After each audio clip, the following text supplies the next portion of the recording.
ఎక్కడికక్కడ యోగా చేయాల్సిందిగా కోరుతా ఉన్నాం. ముఖ్యంగా మనకందరికీ తెలుసు, ఇది 11వ సంవత్సరం నరేంద్ర మోడీ గారు ప్రధానమంత్రి అయిన తర్వాత మన భారతదేశం ప్రపంచానికి ఇచ్చినటువంటి అద్భుతమైనటువంటి బహుమతి యోగా.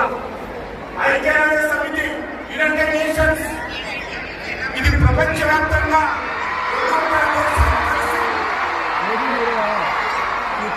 ఈ యొక్క యోగాను ప్రపంచవ్యాప్తంగా గుర్తించారు. నరేంద్ర మోడీ గారి నాయకత్వంలో యావత్ ప్రపంచంలో ఉన్నటువంటి 200 దేశాలు, ఆ దేశ నేతలు, ఆ దేశాల ప్రభుత్వాలు మన భారతదేశం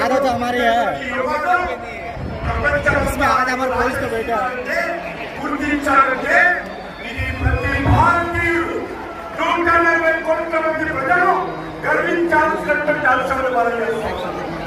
అంతేకాదు, ఈ సందర్భంగా మన ప్రియతమ ప్రధానమంత్రి యోగాను ప్రపంచానికి పరిచయం చేసినందుకు వారికి మనస్ఫూర్తిగా ఈ తెలంగాణ గడ్డ నుంచి హృదయపూర్వకమైనటువంటి కృతజ్ఞతలు, అభినందనలు తెలియజేస్తున్నాం.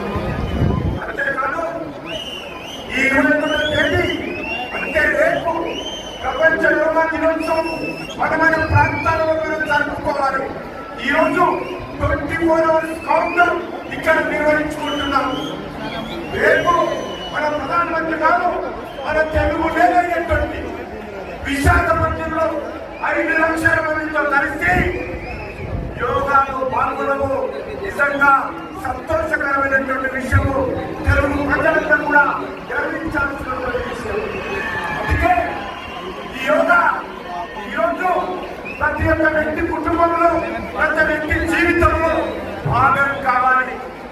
యోగా ద్వారా మానసికంగా, శారీరకంగా మనమందరం బాగా ఉంటే మన ఆరోగ్యం బాగా ఉంటుంది, మనం చేసే పనులలో బాగా ఉంటుంది, మన కుటుంబం అంతా బాగా ఉంటుంది, మన సమాజం బాగా ఉంటుంది, యావత్తు సమాజం కూడా ప్రపంచమంతా బాగుంటుంది.